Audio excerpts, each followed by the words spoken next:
One morning, I noticed this metallic taste in my mouth that lasted a week and then subsided. At first, I wasn't alarmed by this odd taste until it started getting worse and not going away. It went from metallic to foul to jarring. I made an appointment with my ENT. After she checked my mouth, she said, "Looks good. I don't see any sores or irritation. I'm going to prescribe the magic mouthwash for you. It should knock out whatever is bothering your throat." Well, with a name like Magic Mouthwash, I had high hopes, but it didn't make a difference. So I called the ENT office back and they suggested imaging. I checked the computer where through a link I have access to all my tests and procedures. Many times I get the results before the doctor, which might not be a good thing. I obsessed about getting the imaging results, and finally it showed up. Summary: poorly defined mass lesion in the left base of tongue, and pathologic, most consistent with metastatic disease. I read this many times before I became hysterical. I immediately called the office. "I just saw the result and it looks like I have a tumor and cancer and who knows what's else. What's going on?" "Yes, I understand." They told me not to worry. Me? Not worry? I don't think that's possible. They said a bunch of doctors were looking at the results, and I had an appointment the following week. Did I dare send these results to anyone else before I had something definitive from the doctor? In my wildest fantasy, I tried to convince myself that maybe it wasn't as bad as the write-up. I'm not a doctor, so why should I make assumptions about what I read? I think the worst word was metastatic, and second place would be mass lesion. Of course, my next mistake was to research the test results on Google. This should be a crime. Talk about inducing nightmares. No, no, no. How could it be worse? I had to tuck whatever I read into a faraway place in my brain. At first, I only shared the devastating news with my husband, Neil. He was calm and optimistic, but I wondered if he understood what was happening. After going catastrophic, throttle for a week until I met the doctor, I expected the worst news possible. My husband Neil went with me to the doctor's office. When I mentioned the name of this doctor to the other physicians in the group, the responses had all been the same. "He's the best. If I ever had a throat problem, that's who I would go to." The doctor was engaging and clearly explained what he suspected from the imaging. First, he felt my neck, and then he used a light to get a better look at the inside of my mouth. He kept saying, "Can you open wider?" I tried my best. The key things he told me were, "Looks like HPV cancer.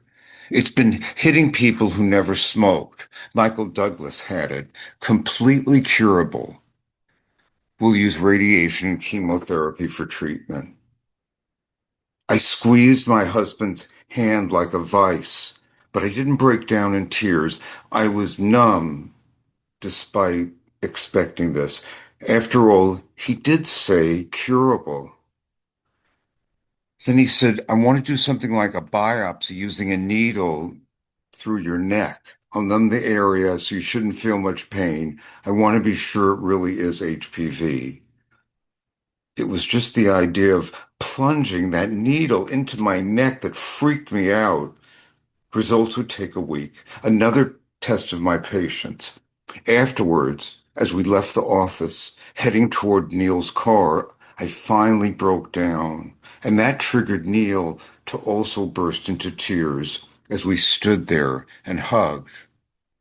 I told him, "You know, I had anal warts when I was 20, and I believe that HPV is the same thing.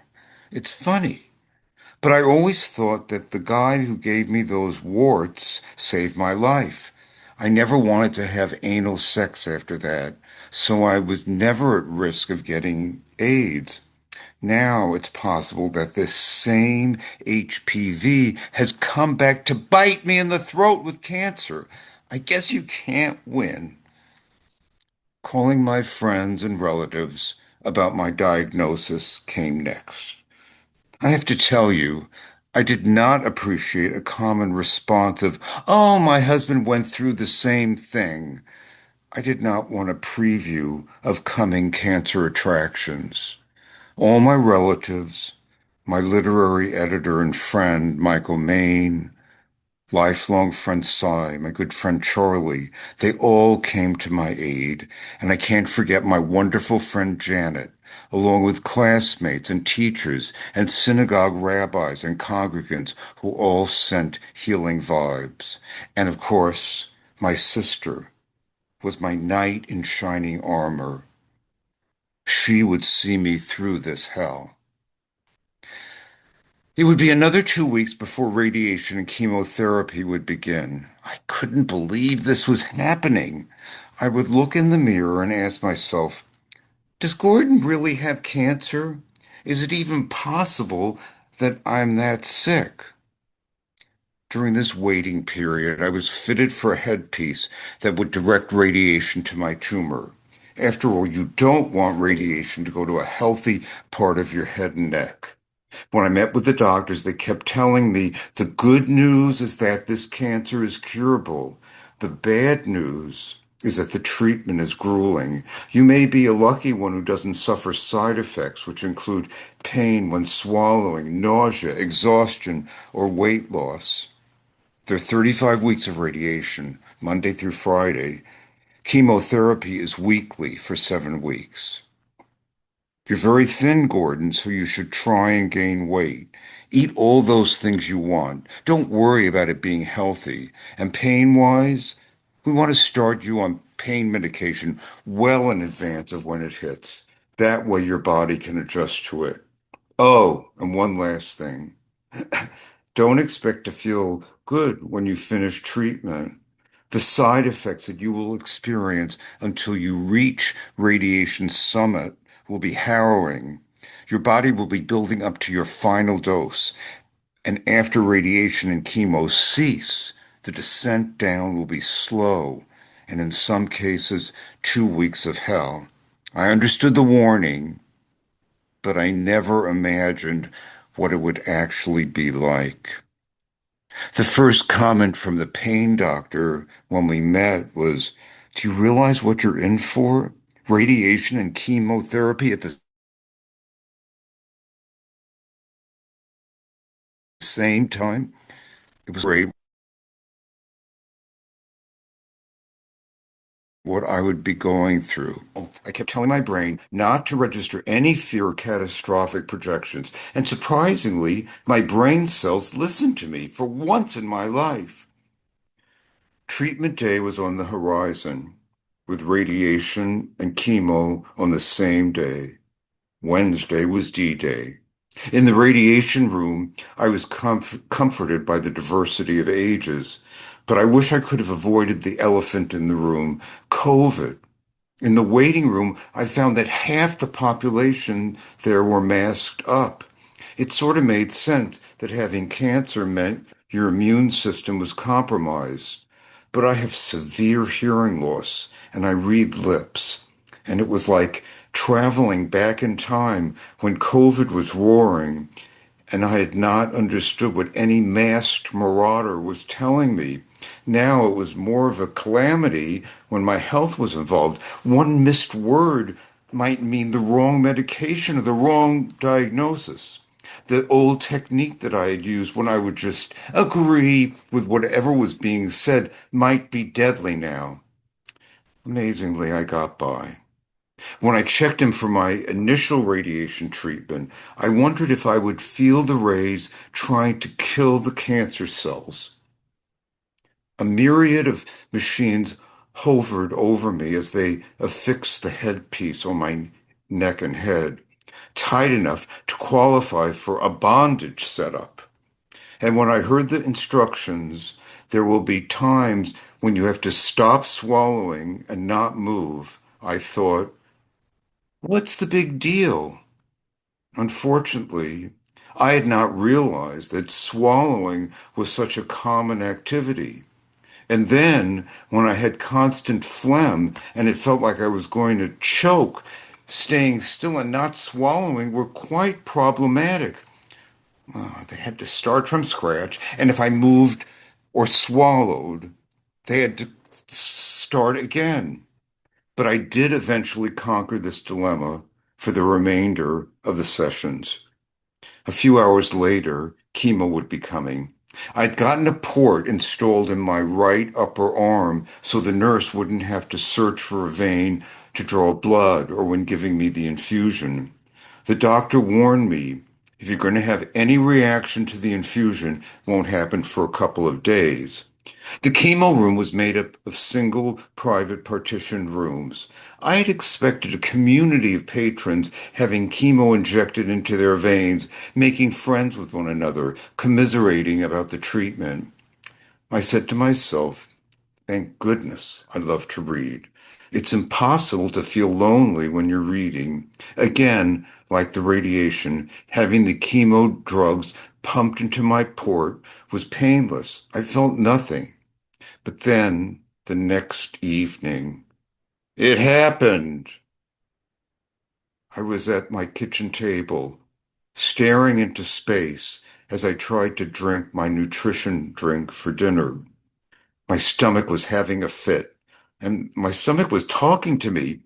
This stuff is vile. Don't you dare take another sip. You really think you'll be able to finish this? I know food takes awful, but you have to eat or you'll lose weight. I had never known my stomach to have such a long conversation with me. Now I had to eat, and as I held the container near my mouth, I felt a spasm.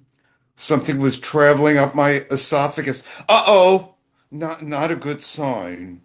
My brain told my feet to start walking. No, running to the bathroom. I hoped that a release and relief were coming once I hugged the toilet bowl. I went through my four-letter vocabulary, and for added effect, I cried. But relief never came, only my stomach's communication.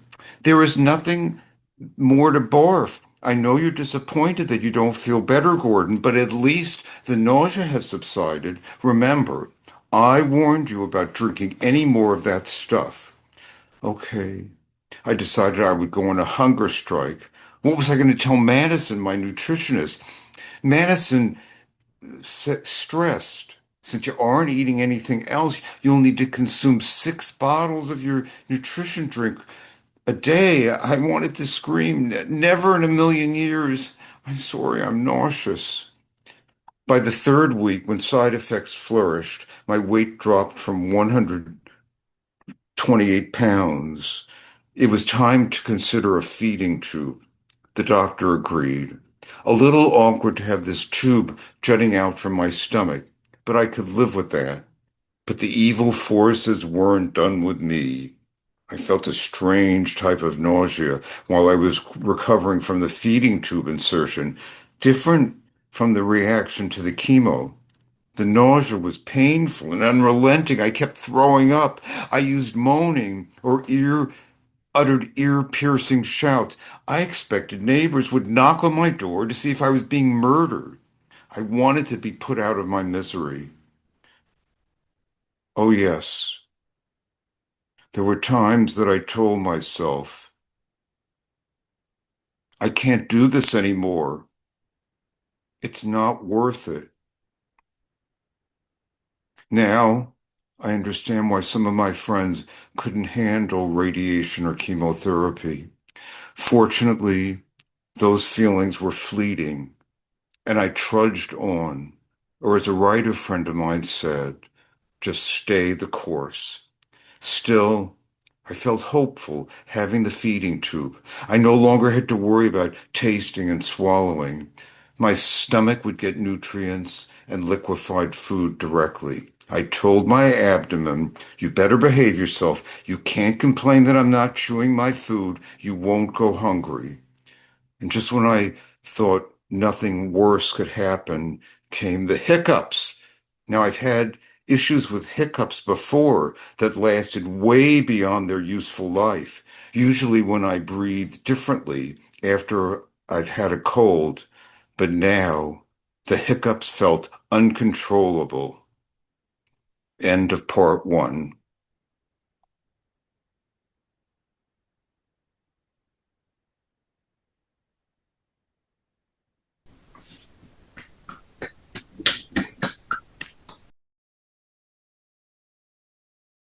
That was quite something.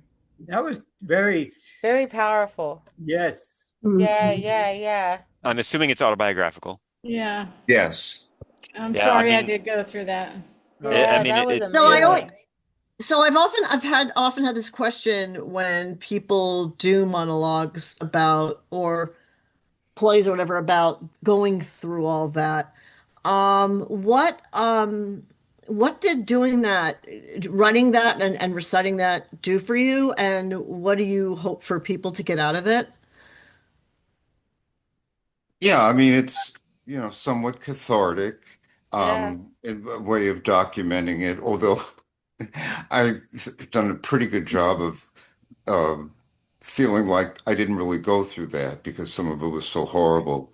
yeah. Um, Uh, you know, I don't know. I really wasn't in my head. I wasn't writing this to help other people that might be going through it.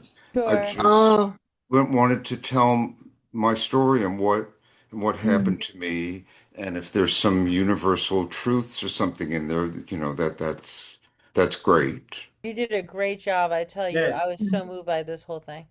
yeah. Yeah, Thank you. unreal. Yes, yes. Thank And very detailed.